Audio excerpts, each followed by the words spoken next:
Hello everyone, मैं आदित्य मेहर बहुत स्वागत करता हूं आपका चंद्रा एकेडमी के यूट्यूब प्लेटफॉर्म पर। तो साथियों, आज हमारे बीच दो बहुत ही खास मेहमान उपस्थित हैं और दोनों मेहमान जो हैं वो हाल ही में व्यापम द्वारा आयोजित एडीओ की परीक्षा में सफलता का परचम लहरा के बैठे हैं। तो मैं बहुत स्वागत करता हूं हमारे आज के मेहमान। सबसे पहले मैं स्वागत करूंगा पल्लवी सिंह ठाकुर जी का। मैडम, बहुत बहुत स्वागत है पल्लवी आपका। और आज हमारे साथ दूसरे नंबर पे हैं किरण कौशिक जी। तो किरण जी, बहुत बहुत स्वागत है आपका सर। चंद्रा एकेडमी को ऑनलाइन प्लेटफॉर्म पर। सबसे पहले तो चलिए इस बातचीत की श्रृंखला की शुरुआत करते हैं। मैं सबसे पहले पल्लवी जी आपसे जानना चाहूँगा, मैं ये है कि हमारे राज्य के लाखों एस्पिरेंट जो इन तैयारियों को करते हैं, जो आपके जैसे सपने देखते हैं सफल होने के, उन एस्पिरेंट को तो सबसे पहले आप अपने एक परिचय दीजिए। जी सर। मेरा नाम जो है पल्लवी सिंह ठाकुर है। मैं मूलतः बिलासपुर जिले की निवासी हूँ। मेरी जो कॉलेज की शिक्षा है वो ई राघवेंद्र राव साइंस कॉलेज से हुई है और मैं पीएससी की तैयारी कर रही हूँ अभी की। और अभी 2025 एडीओ में मेरा चयन हुआ है। जी सर। तो बहुत बहुत बधाई हो आपको इस चयन के लिए पल्लवी जी। कितने सालों का संघर्ष रहा जो सफलता के रूप में आज आपको मिला है? सर, ये मेरे 4 सालों का संघर्ष था। 4 सालों का। जी सर। तो 4 सालों का संघर्ष था जो आज परिणित हुआ है सफलता के रूप में। और मैंने बहुत से फेलियर भी देखे हैं। इसके बाद आज जाके मैं ये सफलता प्राप्त कर पाई हूँ। कैसे फेलियर देखे हैं आपने? सर, जब मैं फर्स्ट टाइम मैं स्टार्टिंग से पढ़ाई बहुत अच्छी रही हूँ, स्कूल टाइम से और कॉलेज और सब में मेरे अच्छे मार्क्स हैं। लेकिन जब मैंने फर्स्ट बार प्रीलिम्स दिया था, तो उस समय मैं फेल हो चुकी थी। तो उसके बाद भी फर्स्ट टाइम में नहीं निकला, फिर सेकंड टाइम फिर मैंने दिया, तो फिर उसमें भी मेरा नहीं निकल पाया था। तो इस तरीके से मेरा बहुत मतलब डिमोटिवेट हो गई थी। तो कंटिन्यू डिमोटिवेशन के कारण ये था कि मैं आगे सोच एक टाइम ऐसा है कि सोची कि कंटिन्यू करूं कि नहीं। लेकिन जैसे हम सर का मार्गदर्शन रहा, चंद्रा सर का, और दोस्तों ने भी मुझे बहुत मोटिवेट किया, माता पिता का भी बहुत सपोर्ट था, जिसके कारण आज मैं ये मुकाम हासिल कर पाई हूँ। तो यही था सर। तो आज ये जिस सफलता के शिखर पर आप हैं, क्या यहीं रुक जाना चाहते हैं या इसके आगे और जाना चाहते हैं? सर, मैं अपनी पढ़ाई और आगे करना चाहती हूँ। जो मेरे माता पिता का जो सपना है कि मैं सिविल सर्विसेज में ज्वाइन करूँ, मैं राज्य लोक सेवा की परीक्षा में मतलब उच्च पद प्राप्त करूँ, तो वो आगे मैं जारी रखना चाहती हूँ और मैं पीएससी की तैयारी आगे करना चाहती हूँ। तो पल्लवी, आपने पीएससी की तैयारी शुरू की होगी, आपने सपने बड़े देखे होंगे डिप्टी कलेक्टर बनने के। अचानक से फिर ये एडीओ की तैयारी करना, ये इसको टारगेट सेट करना, ये आपके मन में कैसे आया? सर, मैं तैयारी कर रही थी, मतलब मैं पीएससी का ही तैयारी कर रही थी। लेकिन पिछली बार मेरा प्रीलिम्स नहीं हो पाया था, जिसके कारण मुझे डिमोटिवेशन हुआ था। लेकिन फिर मैंने सोचा कि अगर मैं ये व्यापम का बहुत ही प्रतिष्ठित जो पोस्ट है, तो मैं सोचा मैं कम से कम इसकी तैयारी करके देखती हूँ। तो मैंने 1 डेढ़ महीने इसको मन लगा के जितना मेरे से संभव हो पाया, मैंने उतनी तैयारी की और आज मैं ये प्राप्त किया है। मतलब निरंतर संघर्ष करना निरंतर सफल, और संघर्ष। संघर्ष के बाद ही आपको ये सफलता मिली। जी सर। बहुत बढ़िया पल्लवी। और हमारे बीच और भी मौजूद हैं किरण कौशिक जी। जी सर। ओवरऑल फीमेल कैटेगरी में इनका रैंक रहा 27 का। तो बहुत बहुत स्वागत है आपका किरण। Thank you. सबसे पहले तो आप हमारे एस्पिरेंट्स को अपना परिचय दीजिए। जी, मेरा नाम किरण कौशिक है। मेरी स्कूल की प्रारंभिक परीक्षा सरस्वती शिशु मंदिर बिलासपुर से हुई है, इस अशोकनगर से। मैं मूलतः बिलासपुर की निवासी हूँ और कॉलेज मेरा चौकसी इंजीनियरिंग कॉलेज से हुआ है। वहाँ से मैंने इंजीनियरिंग किया हुआ है और वहाँ से करने के बाद से, कॉलेज के बाद से मैं कंटिन्यू 8-9 साल से इस फील्ड में हूँ सर। प्रतियोगी परीक्षा की तैयारी मैं कर रही हूँ और कंटिन्यू इस फील्ड में ही हूँ। और काफ़ी हार का मुझे सामना करना पड़ा है इतने सालों में, और काफ़ी हार का सामना कर करके ही, सीख कर ही मैं ही आज ये मुकाम हासिल कर पाई हूँ और ये एडीओ का पद में आज मैं चयन हो पाई हूँ। तो किरण, टेक्निकल बैकग्राउंड से इंजीनियरिंग करने के बाद ये सिविल सेवा का प्रिपरेशन करने जी। का आपके मन में कैसे आया? आपको आ, किसी एमएनसी में जॉब करने का हाँ। कोई प्राइवेट और अट्रैक्टिव पैकेज जो जैसा मिलता है आज हम्म। इंजीनियरिंग के जी सर। ग्रेजुएट्स को, तो ऐसा आपके मन में कैसे आया कि आपको प्रतियोगी परीक्षा की तैयारी करनी चाहिए? जी सर, वो सर कॉलेज के टाइम से ही वो था कि मतलब राज्य सेवा परीक्षा के और थोड़ा सा जाना है ऐसे करके, और उसीलिए सर इस लाइन को मैंने चूज़ किया कि अपने राज्य में ही रह करके, राज्य में जो है सेवा दे सकूं, इसलिए मैंने राज्य सेवा परीक्षा को चयन किया सर। कितना समय हो गया किरण आपको तैयारी करते हो? सर, मुझे 8-9 साल हो गया है कंटिन्यू मैं इस राज्य सेवा परीक्षा में लगी हुई हूँ और अभी मुझे पहला ये पोस्ट है जो मैं आज हासिल कर पाई हूँ। इसके पहले मुझे किसी प्रकार का नहीं पोस्ट हासिल इतने किया। लंबे समय की तैयारी है, 8-9 सालों की, इन हम्म, पूरे मतलब संघर्ष के दौरान हम्म, कौन कौन सी तकलीफें आपको आई, कैसे कैसे चैलेंजेस आपने जी फेस सर। किए और उनको कैसा आपने पार पाया उनसे, हाँ ये हमारे एस्पिरेंट्स को आप बताएंगे। जी सर, काफ़ी चैलेंजिंग था इतने साल से। सबसे पहले बात तो इतने साल तक कंसिस्टेंसी बनाए रखना ही अपने आप में एक बहुत बड़ी बात है। बहुत ज़्यादा डिमोटिवेशन होता था, बीच बीच में बहुत सारे प्रॉब्लम्स फेस करने पड़ते थे, चाहे वो पारिवारिक हो चाहे खुद में हो। सेल्फ कॉन्फिडेंस कई बार बहुत ज़्यादा लूज़ हो जाता था, लेकिन अपने गुरुजनों का, अपने माता पिता का, अपने परिवार वालों का और अपने जो मेरे हस्बैंड है सर, वो पहले से ही हम लोग मतलब जान रहे हैं एक दूसरे को और हमेशा से मेरा साथ दिए हैं वो, और हमेशा से मुझे मोटिवेट किए हैं। और इन सब के सहयोग के वजह से ही आज मैं ये सफलता हासिल कर पाई हूँ सर। पहले से जाना मतलब लव मैरिज की है। जी सर। तो कब हुई आपकी मैरिज? सर अभी जस्ट 6 महीने पहले ही हमारी शादी हुई है और सो लकी के शादी के जस्ट 6 महीने बाद ही मैं ये पहला एग्ज़ाम था मेरा सर। शादी के पहले मैंने जितने एग्ज़ाम दिए थे कभी मैं किसी में सफल नहीं हो पाई हूँ। शादी के बाद ही ये पहला एग्ज़ाम है जिसमें मैं सफल हो गई और पहला एग्ज़ाम दे रही हूँ और मैं सीधा पोस्ट पा ली हूँ इसमें। चलिए, बहुत बहुत जी। बधाई हो। ऐसा बोलते हैं कि हाँ शादी के बाद किस्मत बदल जाती जी है, सर, तो वो हुआ है सर मेरे आ साथ। रहे हैं, जी सर। शादी के बाद आपकी किस्मत बदलती जी है। सर। बहुत बढ़िया किरण। जी सर। पल्लवी, मैं आपसे ये जानना चाहूंगा कि ये जो आपने संघर्ष किया इतने दिनों तक, तो सारे जो एस्पिरेंट्स होते हैं, अभ्यर्थी जो होते हैं, वो ये इस बात को लेकर के असमंजस में रहते हैं कि उनकी स्ट्रेटेजी क्या होनी चाहिए, कितने घंटों की उनकी पढ़ाई होनी चाहिए, उनका प्लान क्या होना चाहिए, एक जो डेली रूटीन होता है उनका वो कैसा फॉलो करना चाहिए। इसको लेकर के हमारे राज्य के बच्चे, सारे प्रतियोगी जितने भी प्रतिभागी रहते हैं, वो सब कंफ्यूज रहते हैं। तो आप अपना स्ट्रेटेजी कैसे फॉलो करती थी? आपने अपनी स्ट्रेटेजी कैसे बनाई थी? सर मैंने अपना जो स्ट्रैटेजी था इस तरह से फिक्स किया था कि वो मेरे लिए हेक्टिक ना लगे, और मैं इस तरह से पढ़ाई करती थी कि अगर मैं 8 बजे पढ़ने बैठती थी, मैं लाइब्रेरी ज्वाइन किया था मैंने, ताकि मैं डेली रूटीन में उसको फॉलो कर सकूँ, अपनी पढ़ाई को कंटिन्यू रख सकूँ। तो जब मैं 8 बजे से जाती थी तो मैं पढ़ती थी। इवन जब मैं पढ़ के बोर हो जाती थी तो मैं दोस्तों के साथ बाहर भी जाती थी, चिल आउट भी करती थी। तो इसीलिए ज़्यादा पढ़ाई को हेक्टिक नहीं लेना है जितना। और सबसे पहले तो आपको ये देखना है कि एग्ज़ाम की डिमांड क्या है, कि वो क्या क्या पूछ रहा है। क्या कई एक्सपीरियंस तो ऐसे करते हैं कि एग्ज़ाम में पूछता कुछ और है, पढ़ते कुछ और है।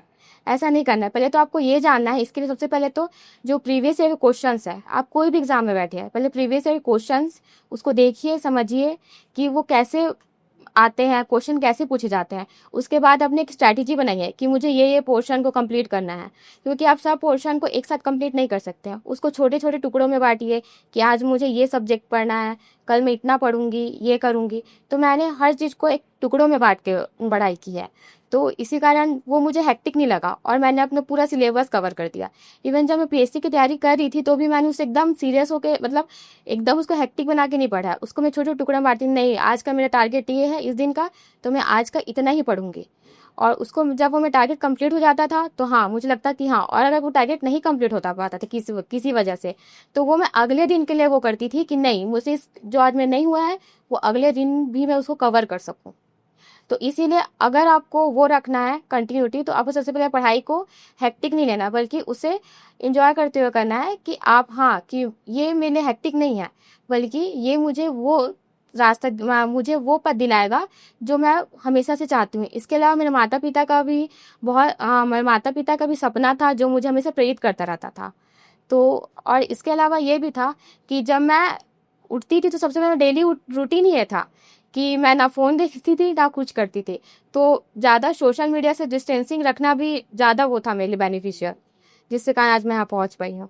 बहुत अच्छी बात कही पल्लवी जी ने कि सबसे पहले तो सोशल मीडिया को उतना ही एंटरटेनर के रूप में आप भी जी सर। उसको यूज करें, उसको अपनी लाइफ पे हावी होने ना दें। दूसरा, एक बहुत अच्छी बात कही इन्होंने कि रूटीन फॉलो करना वो आपके ऊपर है। ये जो हेक्टिक रूटीन आप बना लेते हैं उसको अपने ऊपर हावी कर लेते हैं, दूसरों को देख करके, दूसरे का सुन करके, ऐसा काम नहीं करना। ये बहुत अच्छी बात की, जो आपसे फॉलो हो पाए ऐसा ही रूटीन आप बनाइए और ऐसा ही रूटीन आप फॉलो कीजिए। Very good.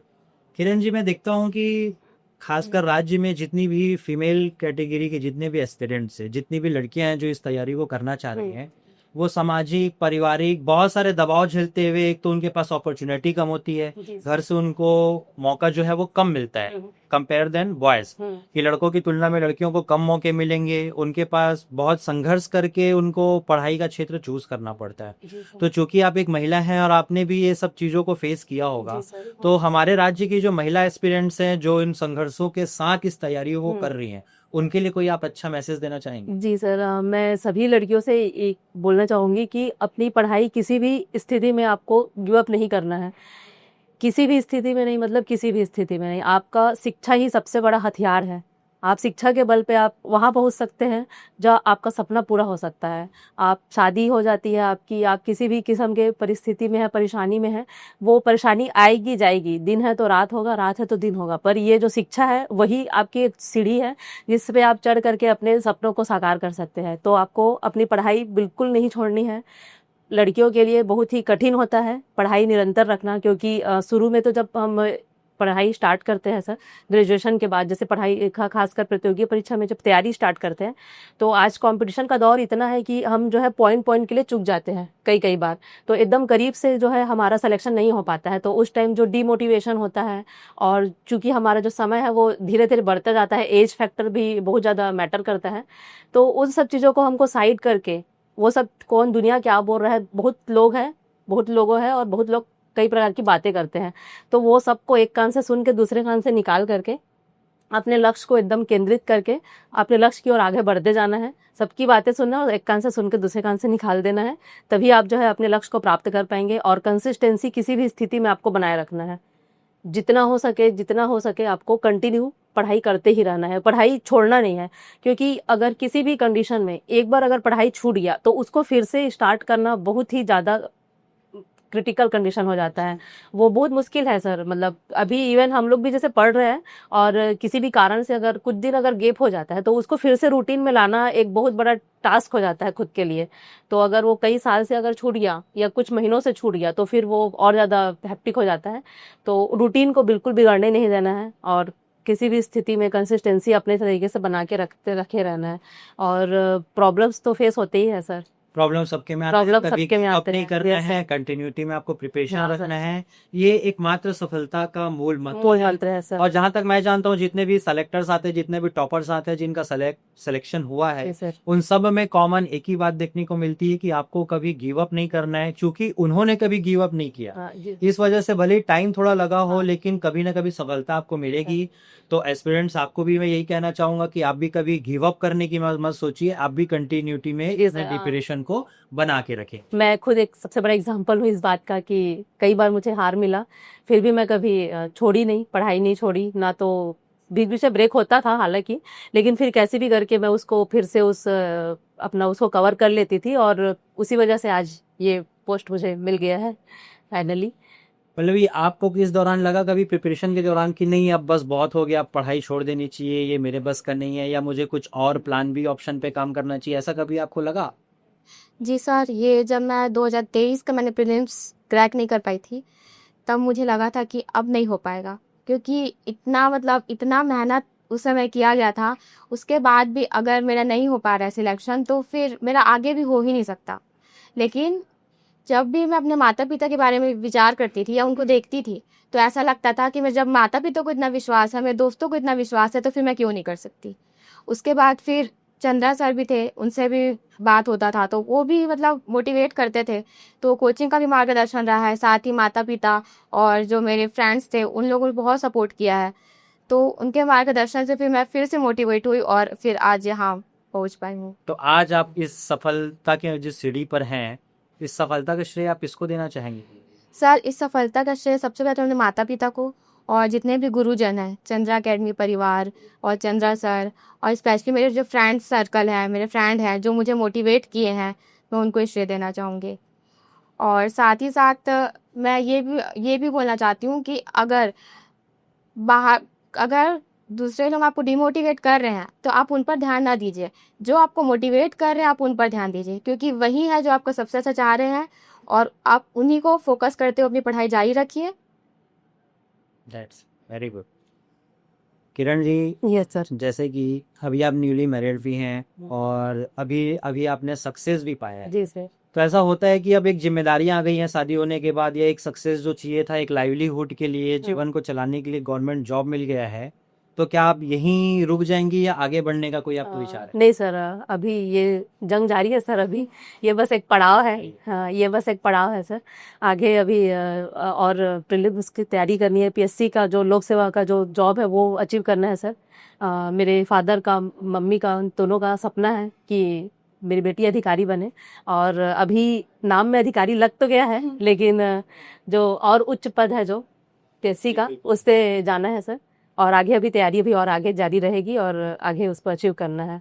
बिल्कुल। पल्लवी, आपका क्या प्लानिंग है आगे संघर्ष का? सर मेरा भी यही है कि जो मेरा शुरुआती सपना रहा है कि मैं सिविल सर्विसेज में जाऊं, कुछ मतलब कनेक्ट हूं लोगों से, उनके लिए कुछ कर पाऊं, इसीलिए उसको मैं अब आगे जारी रखूंगी, पीएससी की तैयारी करूंगी। और अगर क्या बोलते हैं आप लोगों के मार्गदर्शन रहा, माता पिता का आशीर्वाद रहा, तो एक दिन फिर आऊँगी सेकंड क्लास पोस्ट लेके। अब जी बिल्कुल पल्लवी, मैं वेट करूंगा उस दिन का जिस दिन आप डिप्टी कलेक्टर बन के आए और इसी तरह आप लोग बैठ करके यहाँ इंटरव्यू फिर से दें। जी सर। तो मेरी और पूरे मेरे संस्था परिवार की ढेरों शुभकामनाएं हैं आप लोगों के भविष्य के लिए।